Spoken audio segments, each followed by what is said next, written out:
Hello everyone, good morning সবাইকে। সবাই কেমন আছো? আশা করি ভালো আছো, সুস্থ আছো।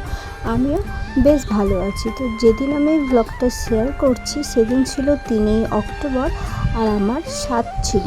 আমার বাপের বাড়ি থেকে আমাকে সাধ দিতে এসেছিলো, আর এটা ছিল আমার বোন।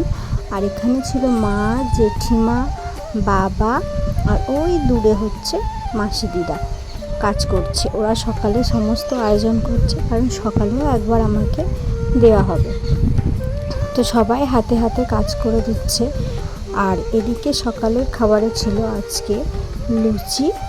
ওদিকে মা হচ্ছে গোল গোল করে দিচ্ছে, আর মাসি দিদা হচ্ছে বেলে দিচ্ছে, আর এই যে আমার জেঠিমা উনি হচ্ছে লুচি ভাজছে।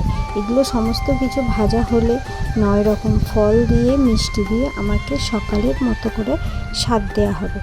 আর আমার স্নান করা হয়ে গেছে অনেকটা সকালে, যেহেতু আগের দিনকে ছিল গ্রহণ, আর তাই আমি অনেকটা ভোরবেলায় স্নান করে নিয়েছি। আর এদিকে আমার বোন আমাকে সুন্দর করে আলতা পরিয়ে দিচ্ছিল। ভারত ও বাংলাদেশে যতই অদৃশ্য থাকুক না কেন, আমাদের গর্ভবতীদের হচ্ছে পালন করলে খুবই ভালো হয়। যেহেতু আমিও পালন করেছিলাম, তাই সকালবেলা বলবো না, অনেকটা ভোরবেলায় আমি ঘুম থেকে উঠে নিজেকে পুরো স্নান করে রেডি করে নিয়েছি। আর এখন দেখো আমি একটা শাড়ি পরে রেডি হয়ে গেছি। তো এখানে আমাকে সাধ দেওয়া হবে পায়েস, হচ্ছে আমাদের বাড়িতে যেমন খই মুরগি থাকে সেরকম, তারপর হচ্ছে 9 রকম ফল, 9 রকম মিষ্টি দিয়ে আর আমাকে এখানে সাধ দেওয়া হবে।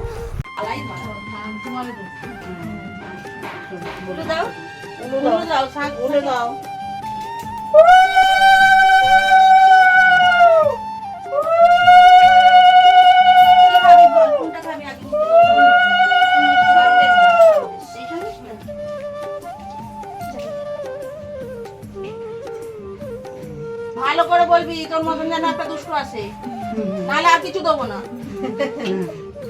তাই না বলো? না, ও আগেই বলেছে শুনে। নাও এবার খাও। আমাদের আরেকজন আত্মীয়র একটা মেয়ে আবার আবার আশীর্বাদ করতে নেই।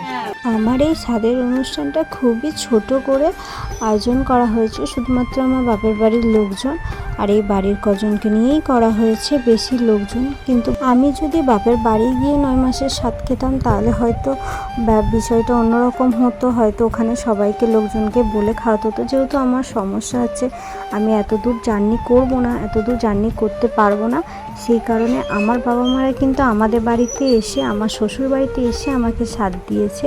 তাই খুব ছোট করে অল্প আয়োজনে সব কিছু করা হয়েছে। আমার পাশে নাকি একটা বাচ্চাকে বসতে হয়, তো সেই জন্য ও হচ্ছে এসেছিলো। আর ও হচ্ছে আমার মাসিদিদার মেয়ের হচ্ছে ছেলে, আমার হচ্ছে ভাই হয় আর কি। আমার বাড়ি থেকে শুধু আমার বাবা, মা, বোন, জ্যাঠা, জেঠি আর ওই মাসি দিদা আর এই ভাই এসেছিলো। আরও অনেকজনকে বলা হয়েছিল, পিসি মশাইদের অনেক দূরের রাস্তার কারণে বা অনেক সমস্যার কারণে তারা আসতে পারেনি। হয়তো ওই বাড়িতে গেলে হয়তো তারা আসতে পারতো, কিন্তু এখানে আর আসতে পারেনি। তো এদিকে সব কিছু রিচুয়ালস কমপ্লিট হয়ে গেছে এবার। আর ওদিকে প্রায় সকলেরই খাওয়া কমপ্লিট হয়ে গেছে। সকালের খাবার খেয়ে আবার দুপুরের আয়োজন করতে হবে। হয়ে গেল সকালে খেয়ে দিয়ে আমি একটু ড্রেসটা মানে শাড়িটা চেঞ্জ করে নিয়েছি। বুঝতেই পারছো ভীষণ গরম লাগছিল, সেই কারণে চেঞ্জ করে নিয়েছি। তো এতক্ষণ জেঠিমাই করছিল, তারপরে আবার জেঠু বসে। সব হচ্ছে দুপুরের আয়োজন হচ্ছে, দুপুরে কী কী রান্না হচ্ছে।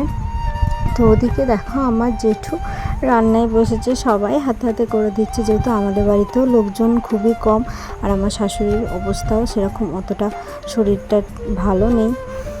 সমস্ত রান্না বান্না কমপ্লিট হয়ে গেছে, আর আমাকে এদিকে খেতেও দিয়ে দিয়েছে সাজিয়ে। ওদিকেও বাইরে সবাই খেতে বসেছে। তো এই ছিল আমার স্বাদের ভিডিও। কেমন হয়েছে অবশ্যই লাইক কমেন্ট করে বলো।